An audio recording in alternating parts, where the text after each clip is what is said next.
Ray Evernham, you have an achievement here, an achievement of mostly American excellence, international race of champion, starting off with the original cars, the Porsches.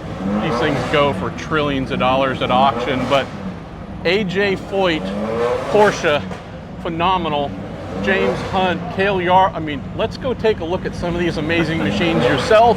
The good Rob Kaufman, folks trying to make IROC, the original IROC, something that's coming back here this weekend at the Rolex Monterey Motorsports Reunion. But tell folks about this initiative, Ray, because this is already resonating with people. People just love these cars. Marshall, when you look at motorsports history, IROC, the International Racing Champion, big part of that, because it was really the battle of the superstars with race cars. So it's something that was done by taking IndyCar drivers, NASCAR drivers, Formula One drivers, sports car racers, the biggest names in the sport, putting them in identically prepared cars and letting them go head to head in a competition to find out who was the best. Started in 1973 with the Porsche RSRs and then moved to the Chevrolets. These were Chevrolet Camaros off the showroom floor, right out of Roger Penske's dealership. Mark Donahue and his Trans Am crew built these cars, and they built, I think, 12 or 13 cars in 9 weeks. And then they ran those cars for 3 years. And it was time they were picking up speed. And as the story goes, Richard Petty said, guys, if you're going to race these cars on Daytona, you cats are going to have to get a new stock car chassis. So Banjo Matthews built these cars. This car right here is owned by Zack Brown, and it is the most original IROC car on the planet. Wow. Never been restored. It sat in a garage for 30 plus years. I found it. It's the only one that has the original engine, transmission, right down to the brake pads, and Zack did not want it restored, did all the safety stuff, and he's driving it. That's amazing. Dario Franchitti's going to be in this. Franchitti's going to drive that car. You know, again, this car has wins with Al Unser, Fittipaldi, tremendous history. He's got a cashmere sweater that I think matches his colors, so he's going to be the happiest guy. Some of the guys are already giving him a hard time. These two cars brought by Roger Pensky out of his collection. You're getting Roger Pensky Jr. back driving. Roger Pensky Jr. is going to drive one of these cars and have some fun with us, so big day, and really appreciate Mr. Pensky being involved, because without him there would be no IROC. Absolutely. And I don't know what we'd be talking about Jay right Signori, now. So of course. These cars they're, you know, I've been telling the guys, all right, wait a minute, they're over-prepared. They didn't look that nice when they were new. They do a great job. These are pristine, and you who got your start in IROC know that as a young mechanic, you spent a lot of time repairing. Like, they look amazing now. They never looked this good before. You had to do a lot of work between races. I was fortunate enough to work under Jay Signori, and he's a detail guy. Very interesting car here. Okay, so not only did this win with Al Unser, this is the only IROC car that Niki Lauda ever drove. Wow. And he never finished the race. He started the race, burnt the clutch out of it. Rumor has it again, he was called by Bernie Ecclestone, said, no, we can't do this, can't do that. But he had made a deal to start the race, started the race, and pulled in with clutch failure. Patrick Long's going to drive that. Ross Merrill here in the Peter Gregg car. This car won at Riverside with Peter Gregg. Really interesting car here. Richard Griot and his son, Nick, own this car. Bill Elliott won Daytona in '87, and Bill Elliott's coming here to drive this car. This is phenomenal. So we built these cars in '84. They ran '84 to '89. In 1990, they switched to Dodge Avengers. Look at the color. If this isn't perfect era color for this Dodge. The whole idea for IROC, Easter egg colors. Just think about that. From all the way back to the Porsches, big thing for TV, Easter egg colors. So Scott Pruitt is going to drive this car for us. Danny Sullivan had driven this car in the past, and he's going to drive it again. Look at this.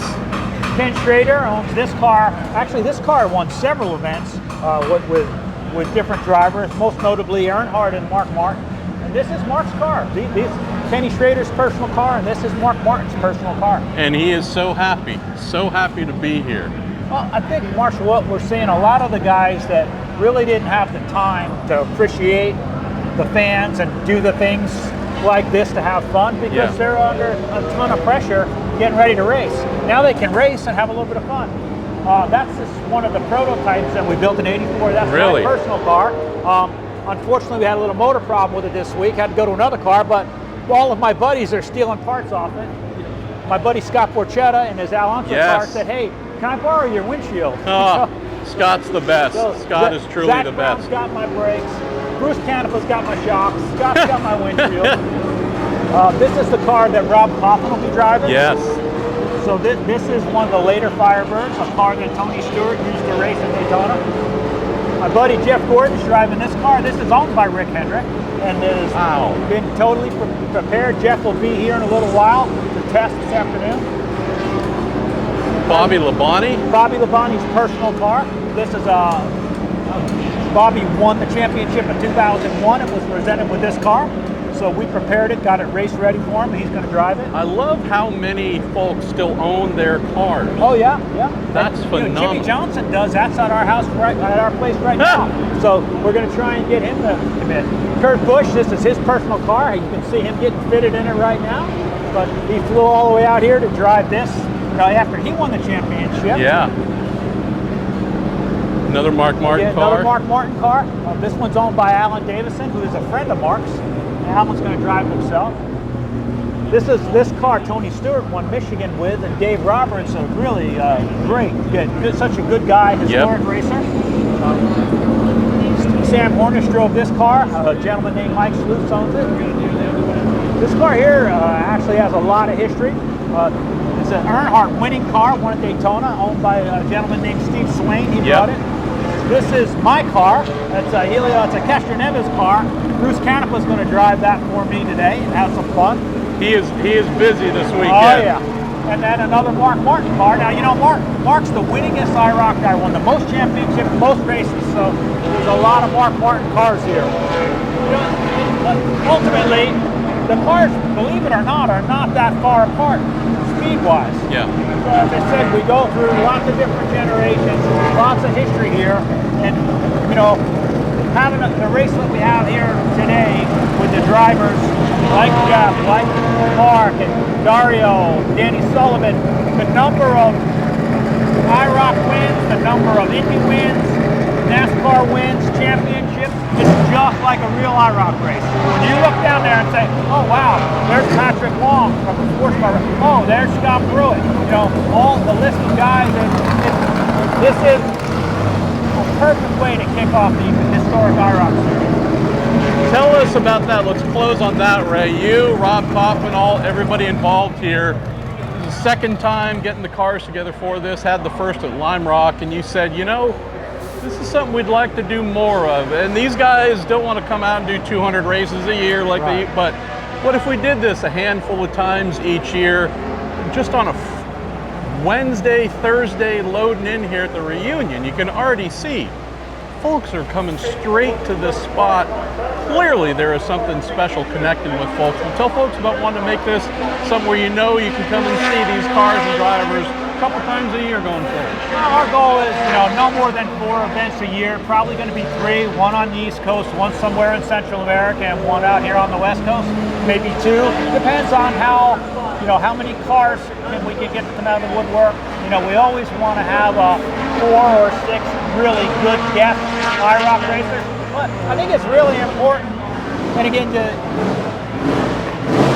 that fans know how important IROC was. Because a lot of our younger fans, they look at the car and think it's really cool, but they didn't get to see the Cale Yarbrough's race. They didn't get to see the AJ Foyt, the Mario Andretti's, and I think just bringing out that motorsports history. I got a little bit emotional last night when we had all generations of the IROC cars on the track. They took the photo. First time in history. All 7 generations have been in one place at one time. This afternoon, you'll see all 7 generations of IROC on the racetrack. And again, that's the first time in history. And you can't think of a better place to do it than right here. Let's face it. This is.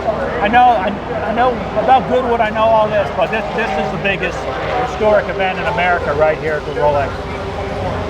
Love what Ray is doing, all of his partners. You got the coolest vest going here with the IROC for sure, but so happy to see this. Can't wait to see the cars on track. Thanks for taking us for a tour, Ray.